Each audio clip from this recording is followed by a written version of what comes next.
Live from NPR News, I'm Lakshmi Singh. The Department of Justice is launching a sweeping investigation into another police department in Louisville.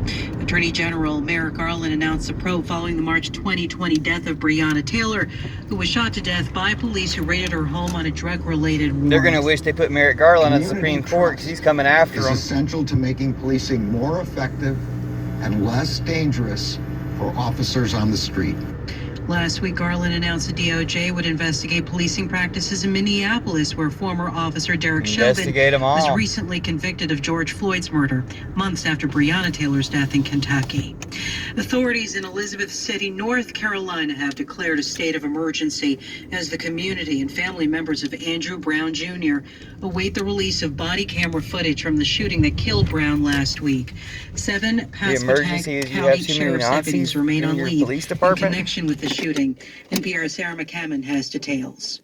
Andrew Brown Jr., a 42-year-old black man, was shot and killed Wednesday morning while Pasquotank County Sheriff's deputies were carrying out a warrant. Attorney Ben Crump spoke to reporters on behalf of Brown's family. Ben Crump, American hero. What is it on this video that is so damning that you will risk your career and risk losing your job so the people can't see the video? Oh, it's coming out, though. What is it? In a statement, Pasquotank County officials say they're working to blur faces in the body cam video in accordance with North Carolina law, and they will allow the family to review the video when that process is complete. Sarah McCammon, NPR News. An investigation is also underway in Virginia, where a 32-year-old African-American man was shot by a Spotsylvania sheriff's deputy. Relatives say Isaiah Brown is now in a breathing machine. The family's attorney says Brown was shot as a result of a breakdown in communication and grave policing errors by the deputy during the encounter.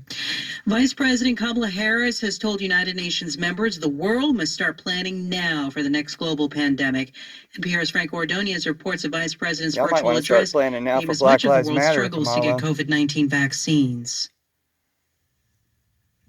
Vice President Harris commends the United Nations and international community for rallying together in response to the coronavirus pandemic. That's according to excerpts of the remarks obtained by NPR. But she says it's time to prepare for the next pandemic, and that means each country must have strong health systems and the ability to detect and stop unexpected threats. The address comes as the Biden administration prepares to mark its 100th day in office. President Biden is expected to address his administration's success fighting the pandemic and distributing vaccines. Harris says leaders should invest in science and public institutions to make sure there is surge capacity so that every country is prepared fighting for the next terrorist cops and terrorist Trumpers before you stop the pandemic. Washington. These protests are about to blow up. Support for NPR comes from NPR stations.